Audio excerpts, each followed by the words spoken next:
Bonjour tout le monde, bienvenue sur ma chaîne YouTube. Moi c'est Abigail et je suis à ma deuxième vidéo. Alors, nous allons un peu commencer maintenant notre programme.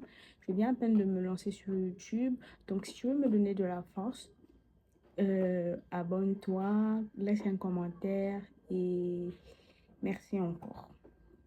Alors, pour cette première vidéo, je vais parler d'un sujet qui a un rapport un peu avec la spiritualité parce que c'est vrai que quand on essaye de faire le tour de l'histoire, c'est un peu du spirituel, du surnaturel si vous voulez savoir, si vous voulez mieux comprendre. Alors, moi, ce qu'il faut savoir, c'est que j'ai perdu mon père, j'étais très jeune.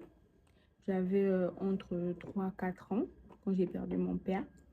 Donc, ce qui fait que moi, je connaissais pas réellement qui était mon père. Enfin, parce que déjà, j'ai grandi aussi dans un environnement encore autre que mon environnement familial dans lequel je devais grandir. Donc, genre avec ma mère et mes frères. Donc, j'ai grandi avec mon oncle et sa femme. Donc, ce qui fait que moi, je croyais que mon oncle et sa femme, c'était mes parents en fait. Bon, en gros, c'est un peu ça, c'est une histoire un peu complexe, mais je pense que je vais mieux développer dans d'autres vidéos. Donc, ce qui fait que je ne savais pas que en réalité, j'avais perdu mon père. Je ne savais pas. Et donc, j'ai grandi.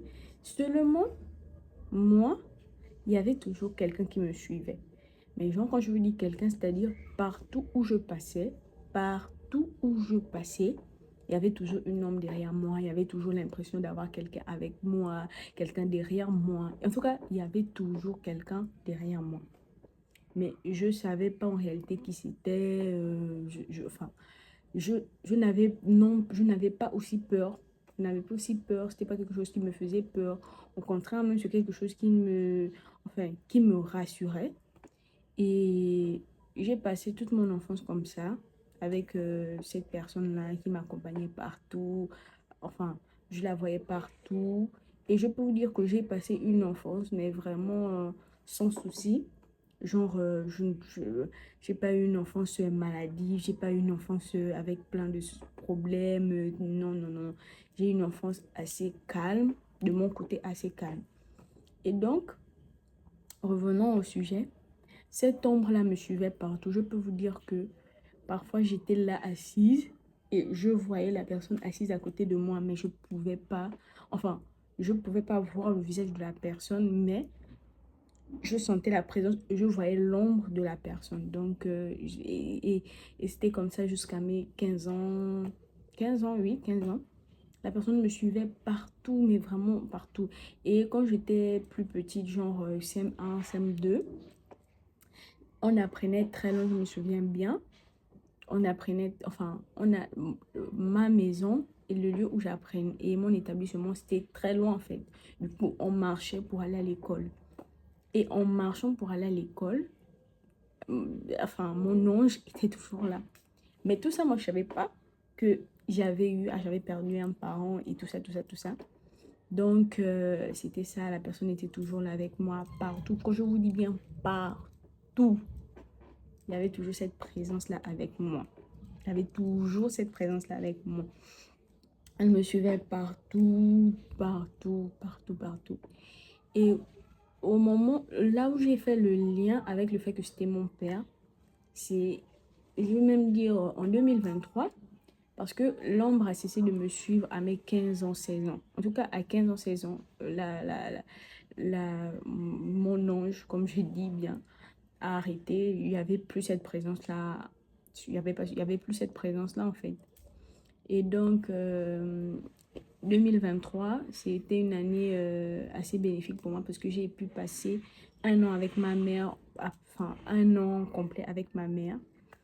Et ma mère a essayé un peu de me relater les faits, quand mon père est décédé, voilà, quelles étaient ses dernières paroles et tout. Et lorsque ma mère m'a un peu dit quelles étaient les dernières paroles de mon père, c'est à ce moment que j'ai fait le lien avec ce que j'ai vécu de mon enfance. Donc, le fait que, euh, le fait que il y a une personne qui me suivait tout le temps en fait. Et j'ai dit ça à ma mère. Ma mère a dit oui, je peux comprendre parce que votre père, enfin, notre père, il tenait vraiment à nous. C'était quelqu'un. Et je pense même que, enfin, il n'était pas prêt à mourir parce que quand il nous a laissés tout petits, c'était difficile et tout. Donc, il était là pour nous, quoi. Il était là pour nous. Et donc, c'est à ce moment que j'ai fait le lien. Je me suis dit, mais en fait, je pense, je dois aller va. Je pense que c'est mon père qui était là. Je ne sais pas s'il y a des gens qui ont déjà qui ont vécu cette situation-là ou qui ont déjà eu affaire à des gens qui ont vécu ça. Je ne sais pas si je suis la seule, mais je pense pas que je sois la seule à avoir cette présence-là, ce ombre-là qui nous suit, qui nous protège. Parce que clairement, j'avais pas peur. Pour vous dire, je n'avais jamais peur de ce truc-là. Je n'avais jamais peur de ce truc-là. Il me suivait et tout. Et donc, je pense que ce qu'il faut retenir, c'est que quand on perd ses parents jeunes, et surtout si c'était des parents aimants, je pense qu'ils sont toujours là d'une manière ou d'une autre. Même si c'est pas comme ça s'est présenté chez moi. Je pense peut-être que ça s'est présenté chez moi parce que j'étais toute petite quand mon père est décédé, parce que je pouvais avoir 3 ou 4 ans. Mais je pense que chez d'autres personnes, ça se présente d'une autre manière en fait. Et donc, c'est pour dire que quand ce genre de choses-là arrive, n'ayez pas forcément peur. Voilà quoi, moi, je n'avais pas peur. Et j'espère que dans les commentaires, je vais avoir des témoignages similaires, que des gens qui ont vécu aussi une expérience pareille puissent aussi venir me donner leur avis, comment ils se sont sentis à ce moment-là. Est-ce qu'il y a des gens qui ont vécu cela? Donc, pour toutes les personnes qui sont arrivées à la fin de la vidéo, je vous remercie d'avoir regardé la vidéo. Et laissez des commentaires s'il vous plaît, laissez des cœurs. C'est important. Donnez-moi la force parce que je tiens vraiment à cette chaîne YouTube. Et donc, laissez des commentaires et à plus pour la prochaine vidéo.